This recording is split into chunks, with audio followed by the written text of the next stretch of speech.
நல்லா இருக்கு. இவ்வளோ வெயில் இருக்காது, இவ்வளோ வெயில் இருக்காது. எதுக்கு அதுக்கெல்லாம் போறீங்க? அவ்வளோ தூரம்லாம் போறீங்க. காத்துருங்க காத்துருங்க, கொஞ்சம் மீன் இருக்குல்ல, அதை உணர்த்தி இருக்கும். அதுக்கு ஒரு சின்ன ஒரு அரசியல் விழிப்புணர்வை ஏற்படுத்தியிருக்கும்னு நான் உறுதியாக நம்பினேன். அதுக்காக 2 தம்பிகள்கிட்டையுமே நான் அழுத்தினேன், எப்படியாவது தேர்தலுக்கு முன்னாடி கொண்டு வர முடியுமா, பாருன்னு. சூழலாமே இல்லை. சரி, அதுக்கப்புறம் அந்த நேரத்தில் விட்டு திரையரங்குக்கு வராமல் எல்லாம் தேர்தல் கலவரத்தில் இருந்துருவாங்கன்னு தான் சரி மே 10 தேர்தல் முடிஞ்சு விடலாம். இந்த படத்துடைய ட்ரைலரில் பார்த்தீங்கன்னா தமிழக விடுதலை புலிகளுடைய தலைவர் பிரபாகரருடைய ஃபோட்டோஸ்லாம் வந்து அவருடைய ஃபோட்டோஸ் வரணுன்ட்டு நீங்களும் நிறைய போராடி இருக்கீங்க. அந்த ஒரு ட்ரைலர்லேயே அந்த அவருடைய ஃபோட்டோ அதை நறுக்க முடியல. ஏன்னா முன்னாடி வந்து அண்ணா கூட எம்ஜிஆர் அவர்கள் இருக்கிறதும், அப்புறம் எம்ஜிஆர் அவர்கள் எங்கள் அண்ணா கூட இருக்கிறதையும் வார்த்தையாக சொல்லி ஒப்பிட்டு வந்துட்டதுனால தொட முடியல. அவங்களுக்கு புரியுதுன்னு நினைக்கிறேன், இல்லைன்னா தூக்கிடுவாங்க. ஒன்று எடுத்துட்டாங்க, சீருடையோடு இருந்த ஒன்றை எடுத்துட்டாங்க, இதை எடுக்க முடியல. ஏன்னா அவர் சீஃப் மினிஸ்டர் ஆஃப் தமிழ்நாடு, எங்கள் அண்ணன் சீருடை இல்லாமல் அப்படி நிற்பார், அதனால் எடுக்க முடியல. அது அதுக்கப்புறம் தானே எல்லா பிரச்சனைகளும். அப்போ அது முதலாக அவரை சந்தித்த போது எடுத்த படம் அது. எம்ஜிஆர் அவர்களை சந்தித்த போது அது தூக்க முடியல. அதுக்கு திரையில் என்ன வரவேற்பு இருக்குதுன்னு நீங்கள் பார்ப்பீங்க. அந்த பதிவு வரும்போது எவ்வளவு ஆரவாரம் இருக்குதுன்னு தெரியும் உங்களுக்கு.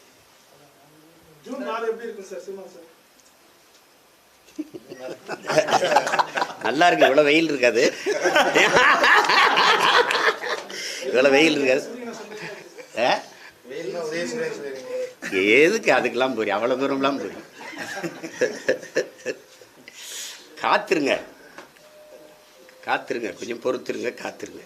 சார், 2 நாளைக்கு முன்னாடி பிரஸ் மீட்ல அமித் சார் சொல்லியிருந்தாங்க, எனக்கு ஓட்டு போட மாட்டாரு, ஆனா அந்த தவறு செஞ்சிருக்க மாட்டாரு, அவர் திமுகவுக்கு தான் ஓட்டு போடுவார்னு சொல்லிட்டு. அவனே தானே சொன்னான். கேளுங்க, போன தேர்தலில் யாருக்கு ஓட்டு போட்டான்னு கேளுங்க.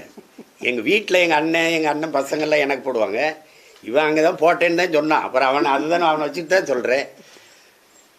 ஆனால் நீங்கள் சொல்கிற குற்றச்சாட்டு அவன் செய்யவே மாட்டான். எனக்கு தெரியும், தனிப்பட்ட முறையில் என் தம்பி எனக்கு தெரியும்.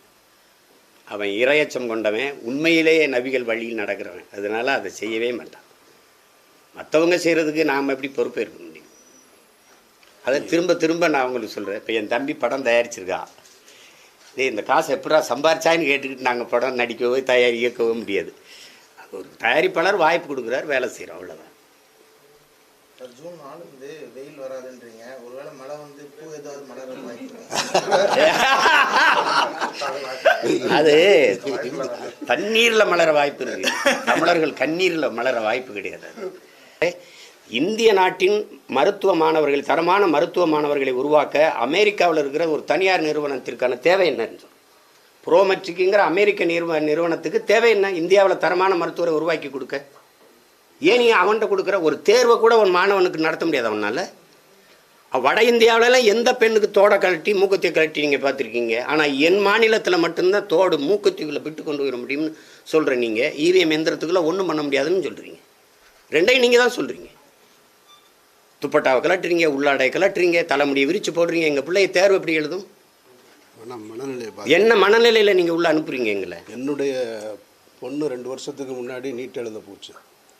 நான் அதை எந்த செய்திகள்லையும் சொல்லலை. நீட் எழுத போனப்போ அவள் போட்டிருந்த புர்காவை கரெக்டாக சொல்லிவிட்டு உள்ளே வர சொன்னாங்க. நீட்டே வேணான்னு சொல்லிவிட்டு அது வீட்டுக்கு வந்துருச்சு. ஏன்னா நீங்கள் ஆடை, தோடு, கழுத்தில் இருக்கிற செயின் இதிலெல்லாம் வைக்க முடியும்னு சொல்கிறது அது மனநிலையை பாதிக்கிறதா? அது ஒரு அச்சமூட்டி உள்ளே கூட்டிகிட்டு போகிறது. இப்போ இப்படி ஒரு கேள்வியை எழுப்போமே நீங்கள். நாங்கள் நாங்கள் 2 பேரும் தேர்ச்சி பண்ணிட்டு வந்துடுறோம் மாணவர்கள். இப்போ இதில் நீங்கள் எப்படி தரம் வைக்கிறீங்க? 1200க்கு 1199 மதிப்பெண் என் தம்பி வாங்கியிருக்கிறாரு.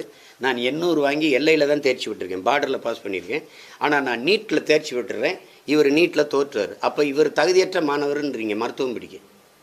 இப்போ நீங்கள் இந்த +2 மதிப்பெண் எதுக்கு? அப்போ தூக்கிடுங்க. நேரடியாக நீட்டுக்கான கோச்சிங்கை வச்சுட்டு நீங்கள் அப்படியே கொண்டு போயிருங்க. எதுக்கு +2 மதிப்பெண்? எதுக்கு? அது தேவையில்லை. இல்லை அப்படியே நான் தேர்ச்சி பெற்று வந்தால் எனக்கு பாடம் நடத்த போகிற பேராசிரியர் யாருன்னா அவர் நீட் எழுதி வந்தவரா? இல்லை, பழைய பேராசிரியர். பாடத்திட்டத்தில் தான் மாறுதல் இருக்கா? இல்லை, அதே பழைய சிலபஸ் தான். அப்போ அதே பேராசிரியர், அதே பாடத்திட்டம், அப்புறம் எப்படி தரமான மருத்துவம் வரும்? தரமான மருத்துவரை நீ எப்படி உருவாக்குவ? நீட்டியே தனியார் முதல்ல நடத்துகிறாங்க, முதல்ல அதை யாராவது கேட்குறீங்களா? அது அமெரிக்க நிறுவனம் ஏன் நடத்துது? தனியார் ஏன் நடத்துது? பரீட்சை நடத்துகிறதும் அமெரிக்க நிறுவனம், கோச்சிங் சென்டரும் தனியார் நிறுவனம், அது கேட்கணும்ல. நீ இப்போ பயன்படுத்துகிற இவிஎம் எந்திரத்தை தயாரிக்கிறவனும் ஜப்பானில் மைக்ரோ எலக்ட்ரானிக் சிப்புங்கிற தனியார் நிறுவனம். யார் சொல்லுங்க? நீங்கள் எது ஒன்று நீங்கள் செய்கிறீங்க, தேர்தலை நீங்கள் நடத்துவீங்க, அந்த எந்திரத்தை அவன் தயாரித்து உங்களுக்கு கொடுப்பான். நீங்களே பார்க்குறீங்க, ஒரு வலையொலியில் வருது, பெட்டியை திறந்து ஓட்ட பூரா எடுத்து பைக்கில் ஓட்டு போயிட்டு இருக்காங்க.